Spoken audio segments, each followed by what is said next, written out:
नमस्कार दोस्तों, स्वागत है आप सब लोगों का हमारे यूट्यूब चैनल राजस्थान जीके में।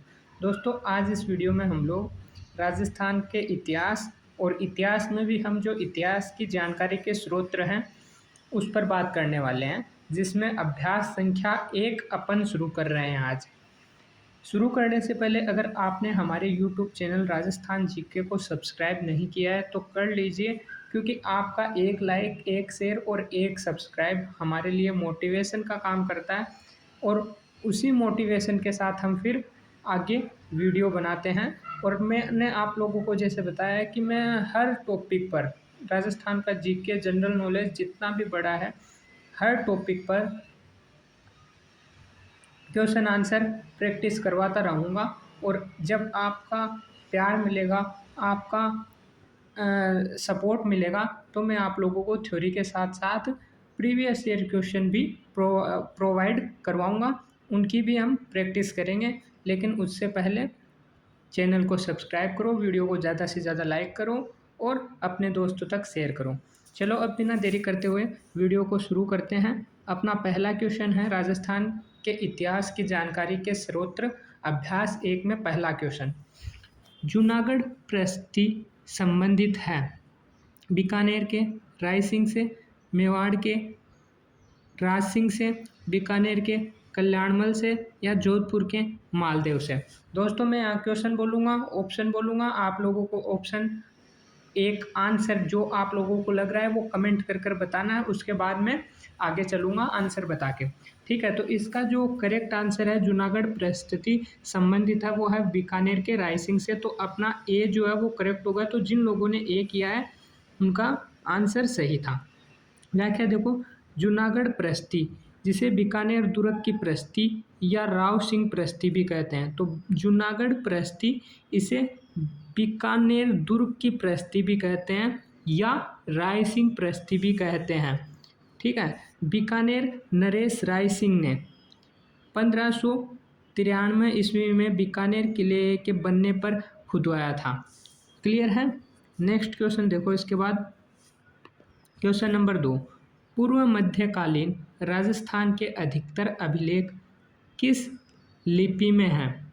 ऑप्शन ब्राह्मी लिपि, देवनागरी लिपि, महाजनी लिपि या खरोष्टी लिपि। बताइए।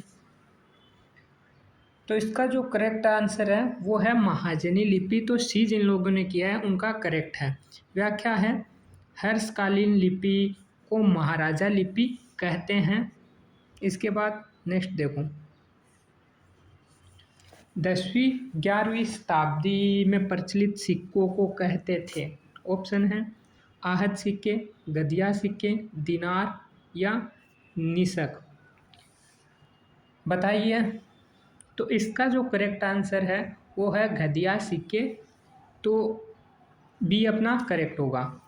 व्याख्या देख लीजिए, 10वीं-11वीं शताब्दी में प्रचलित सिक्कों पर गधे के समान आकृति बनी होती थी, अतः इन्हें गदिया सिक्के कहा जाता है। नेक्स्ट देखो, राजस्थान के वैष्णव धर्म का प्राचीनतम स्थान किस अभिलेख से मिलता है? ऑप्शन है सांडेश्वर अभिलेख, नेक्स्ट गोसूड़ी अभिलेख, मंडोर अभिलेख या किराड़ू अभिलेख। बताइए। तो इसका जो करेक्ट आंसर है वो है घोसुड़ी अभिलेख। बी जिन्होंने किया है उनका करेक्ट है। व्याख्या देख लीजिए, घोसुड़ी अभिलेख द्वितीय शताब्दी ईसा पूर्व का है, जो चित्तौड़ के निकट घोसुड़ी गांव से मिलता है। इसमें सर्वताथ द्वारा बलराम वासुदेव के पूजा स्थानों के चारों ओर दीवार बनाने का वर्णन है। ठीक है। नेक्स्ट देखो क्वेश्चन नंबर 5, भारत का सबसे बड़ा शिलालेख है। ऑप्शन प्रयाग प्रस्ती, रायसिंह प्रस्ती, राज प्रस्ती या कीर्ति स्तंभ प्रस्ती। बताइए। तो इसका जो करेक्ट आंसर है वो है राज प्रस्ती। सी ऑप्शन जिन लोगों ने किया उनका सही है। व्याख्या देख लीजिए कि राजप्रस्ती महाकाव्य की रचना श्री रणछोड़ भट्ट नामक संस्कृत कवि द्वारा मेवाड़ के महाराजा राज सिंह की आज्ञा से 1676 ईस्वी में थी।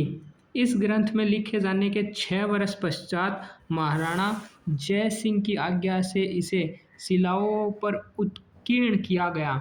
छठी शिला में इसका संवत 1744 दिया हुआ है।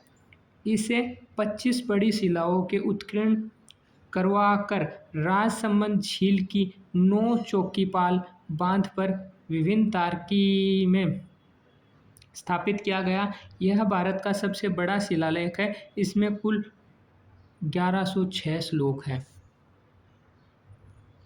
तो क्लियर है। इसी के साथ ये क्वेश्चन भी कंप्लीट। नेक्स्ट देखो, भारत का सबसे बड़ा शिलालेख राजबृहस्पति। नेक्स्ट है मध्ययुगीन राजस्थान के अभिलेख किस लिपि में है?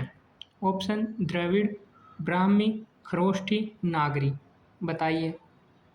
तो इसका जो करेक्ट आंसर है वो है नागरी। तो डी ऑप्शन जिन्होंने किया उनका सही है। व्याख्या देख लीजिए। जहाँ पूर्व मध्यकालीन राजस्थान के ज़्यादातर अभिलेख महाजनी हर्षकालीन लिपि में हैं, वहीं मध्ययुगीन राजस्थान के अधिकतर अभिलेख नागरी लिपि में है। ठीक है। नेक्स्ट देखो, रणकपुर प्रशस्ति, कुंभलगढ़ शिलालेख और कीर्ति स्तंभ प्रशस्ति से किसके बारे में जानकारी मिलती है? ऑप्शन राणा सांगा, राणा कुंभा, महाराणा प्रताप या महाराणा जगत सिंह। तो इसका जो करेक्ट आंसर है वो है राणा कुंभा। तो जिन लोगों ने बी किया है उनका करेक्ट आंसर है। व्याख्या है ये सभी अभिलेख कुंभा के बारे में जानकारी अच्छे स्रोत है। कौन कौन से शिला अभिलेख जो है या कौन कौन से अभिलेख राणा कुंभा के बारे में जानकारी देते हैं? तो रणकपुर प्रशस्ति, कुंभलगढ़ शिलालेख और कीर्ति स्तंभ प्रशस्ति। ठीक है। इसके बाद नेक्स्ट देखो, राजस्थान के प्राचीनतम सिक्कों को कहते हैं या भारत के प्राचीनतम सिक्कों के कहते हैं? ऑप्शन है दिनार, आहत, पंचमार्क सिक्के, द्रम या विंसपिकी। बताइए। तो इसका जो करेक्ट आंसर है वो है पंचमार्क सिक्के या आहत सिक्के। तो बी जिन लोगों ने किया है उनका करेक्ट है। व्याख्या है प्राचीन काल में धातु पर ठप्पा लगाकर सिक्के बनाए जाते थे, इन्हें आहत मुद्राएं या पंचमार्क सिक्के कहते हैं। नेक्स्ट देखो, इसके बाद वंश भास्कर के रचनाकार है? ऑप्शन गौरीशंकर हीराचंद ओझा, दूसरा है दशरथ शर्मा, तीसरा है सूर्यमल मिश्र, चौथा है गोपीनाथ शर्मा। बताइए। तो इसका जो करेक्ट आंसर है वो है सूर्यमल मिश्रण। तो सी ऑप्शन करेक्ट है। व्याख्या देख लीजिए। वंश भास्कर 19वीं शताब्दी में रचित राजस्थान के इतिहास से संबंधित एक प्रसिद्ध ऐतिहासिक पिगल काव्य ग्रंथ है। इसमें बूंदी राज्य एवं उत्तरी भारत के इतिहास वर्णित है। वंश भास्कर की रचना चारण कवि सूर्यमल मिश्रण द्वारा की गई है, जो बूंदी के हाड़ा शासक महाराव राम सिंह के दरबारी कवि थे। अपूर्ण वंश भास्कर को कवि सूर्यमल के दत्तक पुत्र मुरारीदान ने पूरा किया। तो क्लियर है। इस व्याख्या से भी कुछ क्वेश्चंस बन सकते हैं जो कि आप लोग खुद फ्रेम करेंगे। ये आप लोगों का होमवर्क है कि इस व्याख्या से क्या क्वेश्चन बन सकते हैं। ठीक है। फिर नेक्स्ट देखो, क्वेश्चन नंबर 10, वीर विनोद नामक प्रसिद्ध ऐतिहासिक ग्रंथ के लेखक हैं? ऑप्शन सूर्यमल मिश्रण, गौरीशंकर हीराचंद ओझा, मुरारीदान या श्यामल दास। तो इसका जो करेक्ट आंसर है वो है श्यामल दास। तो डी करेक्ट है। व्याख्या देख लीजिए। वीर विनोद राजस्थान के इतिहास के संबंधित में एक प्रसिद्ध काव्य ग्रंथ है। इस ऐतिहासिक ग्रंथ की रचना कविराज श्यामल दास द्वारा की गई है। वीर विनोद में राणा सांगा और मुगल बादशाह बाबर के मध्य हुए प्रसिद्ध खानवा युद्ध का विस्तार पूर्वक वर्णन किया गया है। तो इम्पोर्टेंट क्वेश्चन यहाँ से क्या बन रहा है कि वीर विनोद में राणा सांगा और मुगल बादशाह बाबर के बीच में जो युद्ध हुआ था, खानवा का युद्ध, वो किसने लिखा? तो श्यामल दास ने। किस में लिखा? वीर विनोद में। वीर विनोद में जो युद्ध है वो किसके मध्य हुआ? क्या बताता है? राणा सांगा और बादशाह बाबर के बीच। कौन सा युद्ध था? उस युद्ध का नाम क्या था? तो उस युद्ध का नाम खानवा का युद्ध था। ठीक है, तो ऐसे क्वेश्चन बन सकते हैं यहाँ से। कविराज, फिर नेक्स्ट देखो, कविराज श्यामलदास ने वीर विनोद की रचना महाराणा संजय सिंह के आदेश से प्रारंभ की थी। वीर विनोद कविराज श्यामलदास ने बनाया था किसके आज्ञा पर? तो महाराणा संजय सिंह के आदेश पर। 4 खंडों में रचित इस ग्रंथ पर कविराज श्यामलदास को ब्रिटेन सरकार द्वारा केसरिया हिंद की उपाधि, क्या? केसरिया हिंद की उपाधि प्रदान की गई। तो इसमें यह भी क्वेश्चन पूछ सकते हैं, केसरिया हिंद की उपाधि किसको प्रदान की गई? कमेंट कर कर बताओ आप लोग।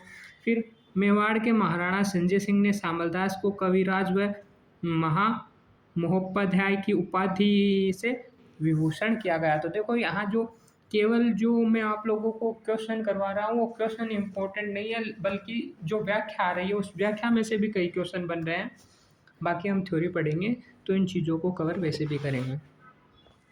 नेक्स्ट देखो, राजपुताने का अबुल फजल किसे कहा गया है? ऑप्शन है बांकीदास, दयालदास, मुहणोत नैणसी या अंचलदास। बताइए। तो इसका जो करेक्ट आंसर है वो है मुहणोत नैणसी। इसे राजपुताने का अबुल फजल कहा गया है। ठीक है, नेक्स्ट देखो, इसके बाद राजस्थान के इतिहास लेखन का जनक किसे कहा गया है? ऑप्शन है doctor Gopinath Sharma, doctor Dasharath Sharma, James Tod या जॉर्ज थॉमस। बताइए। तो इसका जो करेक्ट आंसर है वो है जेम्स टोड। इन्हें राजस्थान के इतिहास के लेखन का जनक कहा गया है।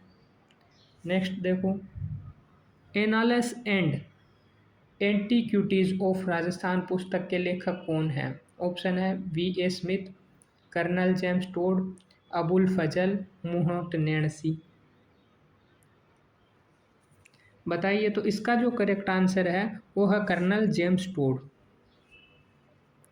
इसके बाद नेक्स्ट है, the central and western Rajput state of India पुस्तक के लेखक कौन हैं? Option V.A. Smith, colonel James Tod, Abul Fazal, Muhammad Nainsi. बताइए। तो इसके भी जो लेखक है वो कौन है? Colonel James Tod. B option correct होगा। नेक्स्ट, कर्नल जेम्स टोड ने लंदन जाते वक्त किस शिलालेख को समुद्र में फेंक दिया था? ऑप्शन है गटियाला शिलालेख, मानमोरी शिलालेख, गोसुडी शिलालेख, उपयुक्त सभी। तो इसका जो करेक्ट आंसर है वो है मानमोरी शिलालेख।